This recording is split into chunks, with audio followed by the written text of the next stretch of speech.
எல்லாருக்கும் ஒரு சந்தேகம் இருக்கலாம்.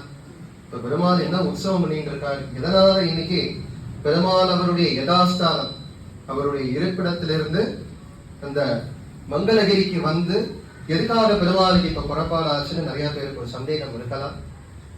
அதாவது இந்த கோவிலை கட்டியிலிருந்து குருஜி ஹரிதாஸ் கிரி சுவாமிகள்னு ஒரு பெரிய மகான், கோபி கொஞ்சம் கீழே, ஹரிதாஸ்கிரி சுவாமிகள்னு ஒரு பெரிய மகான் இந்த கிராமத்துல பிறந்து உலக நாடுகள் பூரா பஜனை பாடி கட்டின கோவில் இது தென்னாங்கூர் கஷேத்திரம். இன்னைக்கு நாமெல்லாம் வாய் விட்டு விட்டல் விட்டல்னு நாம சங்கீர்த்தனம் பண்றோம், பெருமாளை பத்தி அவங்கெல்லாம் நம்ம பாடுறோம்னா அதுக்கு காரணம் ஹரிதாஸ்கிரி சுவாமிகள் தான். அதுக்கு முன்னாடி நிறைய சாது சந்துக்கள் பாண்டரங்களை பத்தி நிறைய சங்கீர்த்தனம் பாடியிருக்கலாம். ஆனா நடுவுல இடைப்பட்ட காலத்துல அதை நிறைய பேர் மறந்துட்டாங்க.